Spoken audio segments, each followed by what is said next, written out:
Hi guys, Bill, Mufasajeep. So we're gonna go ahead and get started on this truss brace.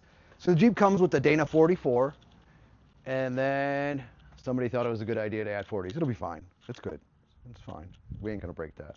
We probably will. So we're gonna go ahead and add in this truss brace by arctec to the front axle. It's just gonna give it more support. Down here, you can see this is a two-piece axle where it connects into here. If you watch enough wheeling videos, you'll see somebody break this guy right there, because it's suspect to break. It's two pieces. It's not one solid piece. So because of that, I'm going to add this arctec brace in. Once we go ahead and paint the inside, then I'll paint the outside, then I'll scratch the paint off the edge where I'm going to weld it on, and I'm going to try to do it in the Jeep. I know I watched a lot of other people do videos and they did it out of the Jeep. Like they dropped the whole axle. That's a lot of work. So I'm gonna see if we can do this inside the Jeep. Maybe, maybe not. We'll see. So I went ahead and I wiped all the inside of this down with alcohol, just in case it had a little bit of oil. A lot of metal parts they like to ship with oil. It comes bare, and I will tell you this: these edges are razor sharp. When I was wiping it down, I cut my finger. So this is I think it's stamped. It's definitely stamped metal. So they probably crunch it with a die and it bends all these and knocks the holes in it and does all that progressively through a die. And then these edges have like these sharp burrs right on them. So if you get this kit, be careful when you're wiping it down because this is razor sharp. So for the paint, since I'm just doing the inside right now, I'm going to go with this Fusion Krylon satin black. I like the satin black because it tends to kind of like blend in with all the underside of your Jeep. It kind of looks like the same color because like the frame and all your underparts, they're not a shiny gloss black, but they're not a dull flat black either that looks a little more gray. If you spray like black flat, it'll have a gray hue to it, and I just don't think it matches. So I think this is, for me, this is what I find is like the closest to what the parts come from the factory, is that satiny. Has a little bit of sheen, but it ain't super glossy and shiny. It looks appropriate when you get it all done. I was thinking about doing this orange, but then if I do this orange and then try to weld, the slag and stuff will throw up on the orange paint, and I said throw up. It'll like, splatter all over the orange paint, and then I'll have splotches where that slag from me welding will burn that orange paint and it'll look like crap. Where if I just do it black like the axle, then I can go ahead and use just this paint again and touch it up after I grind it and make because I'm not a pro welder, so I'm an amateur, a severe amateur welder. I weld every once in a great while and I taught myself, so there's that. So I'm just gonna dice this up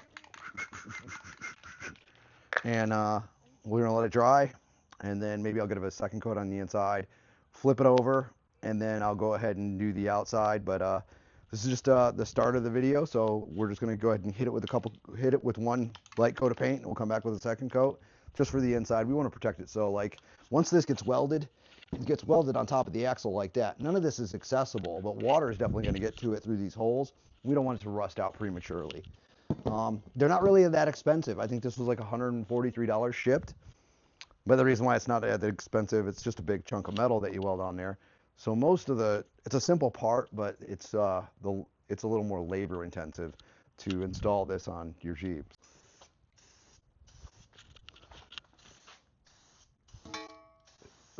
Whoopsies.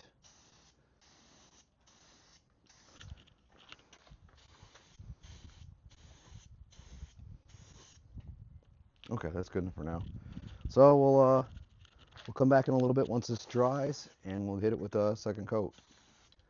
It's hard because it's kind of angled in two different directions here. And I think I just slobbered on it when I was talking.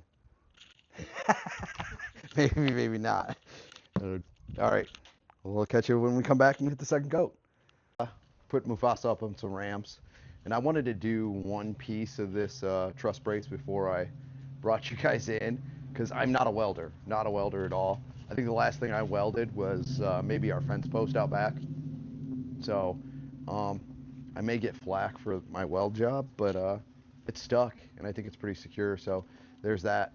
Plus, that's my welder, little Sentry guy. It does okay. I did the front, did the back, just tacked it in. I didn't want to get anything too hot, and I just kind of working my way back and forth, not to get the front side too hot or the back side too hot. And I was also jumping from end to end, so I'd come to the front, I would weld one corner, and then go to the opposite corner. Then I'd go to the back, weld that corner, and I would just keep going back and forth, back and forth. It's a little time consuming, but we got the first piece in, and I'll go ahead and show you this first piece is welded in.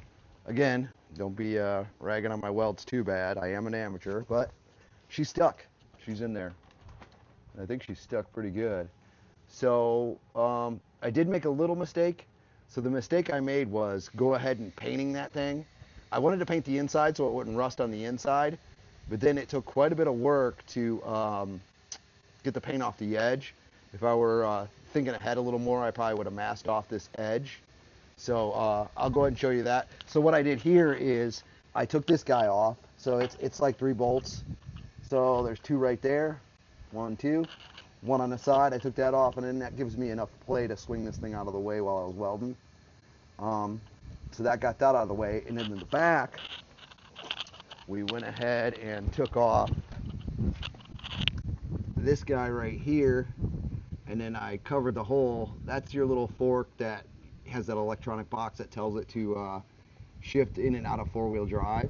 So I took that, went ahead and took that off, got it out of the way so I get the welds, because some of the welds are right on the top of it, and plus I didn't want to get weld inside of it. Just be careful, like maybe put a pan down. I knew there would be some gear oil in there, but I didn't expect it to puke all over my shoe, which it did. That was great. Gear oil bath, that stuff stinks. There's a little fork. That's the little thing that catches the little glide in there that shifts it in and out of 4-wheel drive. So first piece is done. Now we're off to our second piece, which is this piece right here. And as you could see, I had to relieve this side a little bit. It kept catching on this pad on the side right there of that spring, the little pad on the bottom. And I couldn't quite snap it into place because this it was a little too tight.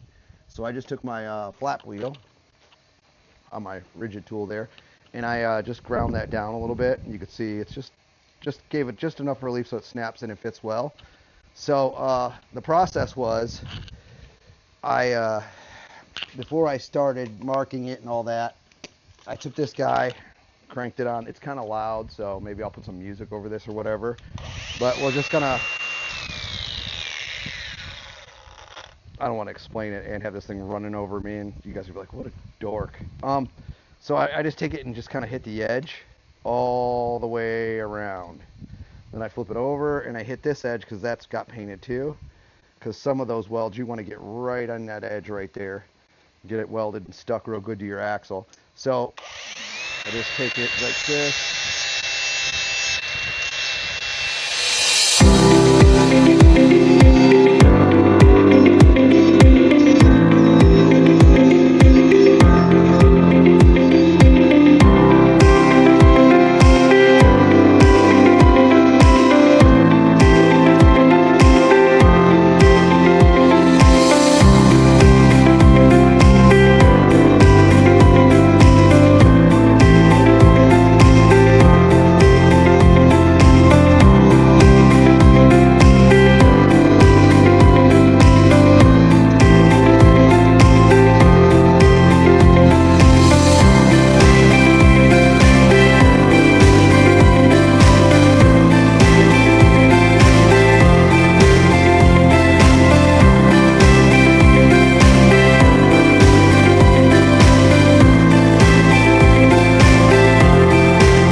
Dead battery.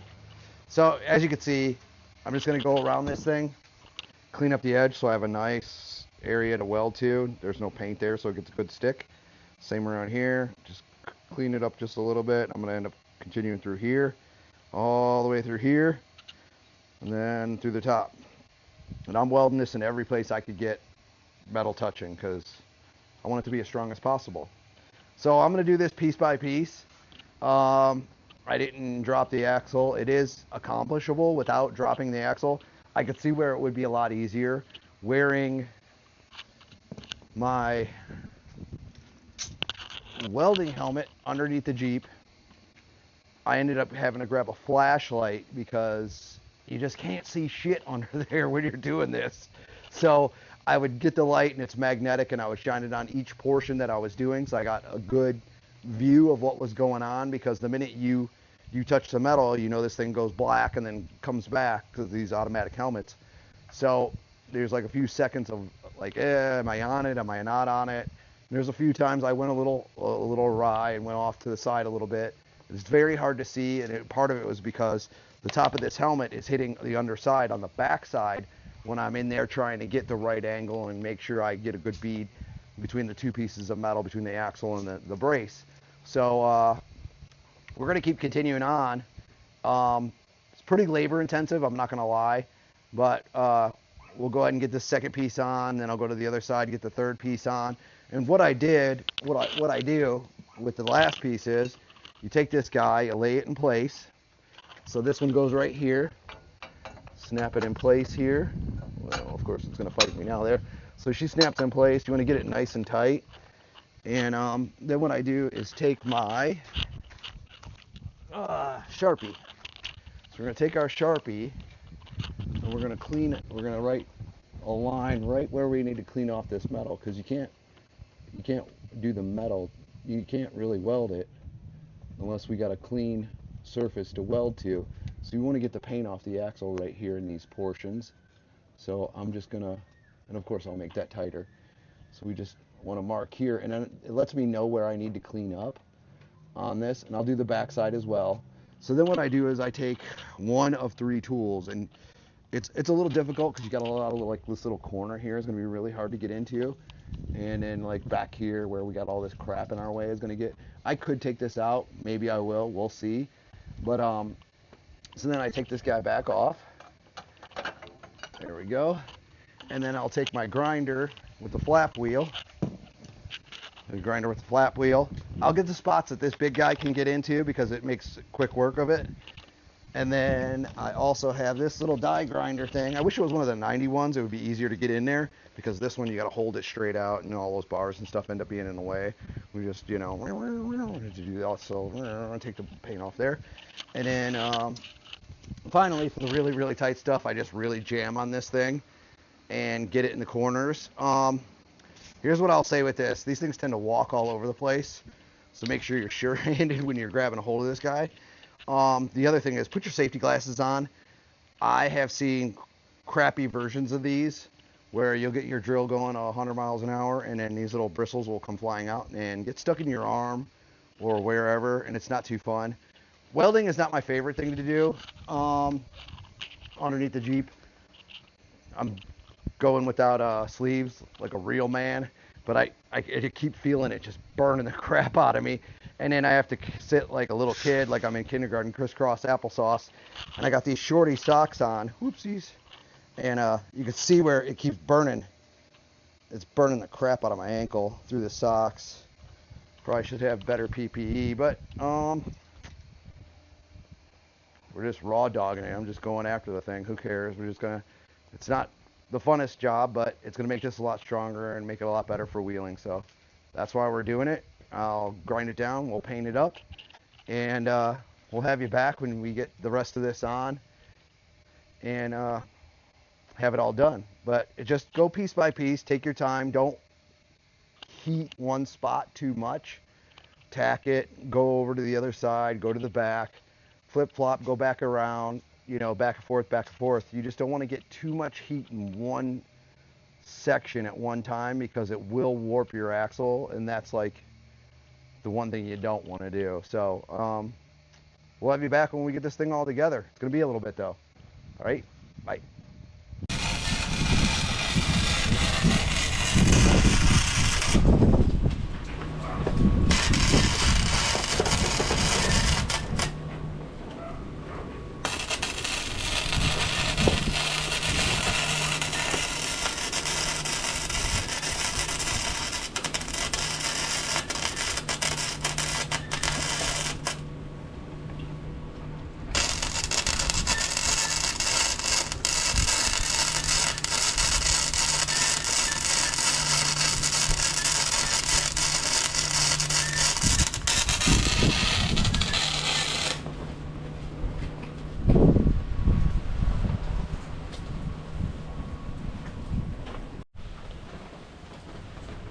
Okay, well, here's a little update. We got most of the truss brace in. There's that side, it's in. That's all burnt in. I ended up taking this track bar out. Right here you can see. Took it out, just zip tied it up. I also zipped up that fork right there because when you get to the back side, you're gonna end up having a weld pretty close to where that thing's hanging. So plus it gave it a little support. So I just zip tied it to the shock, to the spring, excuse me, for now. And then I zip tied this guy up there, get it up out of the way so I could braze or weld all that in. Sorry, I'm an AC guy by trade, so braze is a term we use a lot. Then I got to this side and I started to try to get it tacked up, and just as I started the welder up, that happened. That is an empty spool. We ain't getting nothing done with an empty spool. So here we are, 3/4 maybe ish, sorta. Well, we're on our third piece, third of 5. So it's 2 o'clock.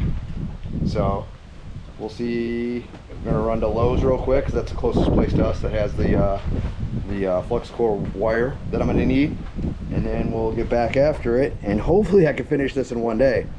We're gonna see. See you guys when we get back. All right, it's all wrapped up. Sorry I didn't take more video of it, but it's been a long day. It's 6:10 now, and then we ran out of that bracing wire, like I said earlier, so we had to run to Lowe's, come back, and I got all 5 pieces on. The Jeep is back together. So what I did on this side is I removed the brake lines from the back. That's a 10mm, so I could take you back here and show you real quick.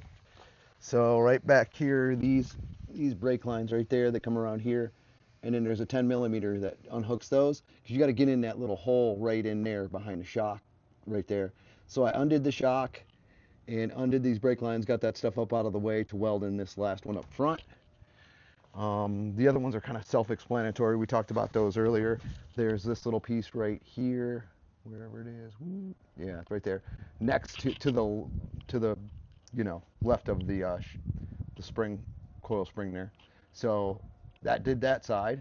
I also took to get this one welded in underneath here, that one directly underneath that spring. I took this bolt out real quick and just took my sway bar and swung it up out of the way so I can get in there and weld that guy in. There's one right here that goes underneath there. So there's that one. Like I said, I'm not a professional welder. I took this off right here, 1, 2, 3 bolts. This thing, of course, will 1, 2, 3, these guys right here. This will drop down and you can kind of swing it back and forth because you have to weld in behind here for this bracket up here. Did that. I took this guy out, swung it, this one, your sway bar. I took that out. I zip tied it up there to get it up out of the way, to get inside this pocket here to do this last one over here. Then of course putting it all back together. On this side I had to take the shock out to get to the back side of that one right there. And then of course I took that 4-wheel drive box and its little bash guard, took it out and hung it out of the way because it's got electronics in it, and I was afraid welding we would nuke it or tear it up or do something. So now it's all back together. I diced it up with a little bit of that spray paint, and as you can see, arctec brace is 100% in. It was a long day. You can do it without removing the axle. The driver's side was especially difficult because you're contending with your drive shaft and you got a welding helmet on, and then you got your control arm back there, and they give you very limited space, where this side was a lot easier. The passenger side, it was just wide open. So and then of course pushing that steering stabilizer back in was a chore, because that's not the stock one. That's a Bliston that I bought, and then I sanded it down, and then I painted it the same color as these Core 4x4 2.5 ton steering kit that I have. So the tools I used, this little Century welder. It's been a great welder. It's a flux core welder. It did the job. I mean, you just gotta monitor how hot you're running things. Of course, good old auto dimming helmet. It was acting wonky, but it's been in the bottom of my tool storage forever, and it needs to sit out in the sunlight because it's solar. Of course, a little bit of gloves. I use this C-clamp here to, when there's tabs where we're just not close enough to the axle, I just kind of wrap the C-clamp around it and kind of crank down on it to get it closer. So when I welded it, it would be real close, kind of up against the metal, so I wasn't trying to weld big gaps. And of course, I used die grinder.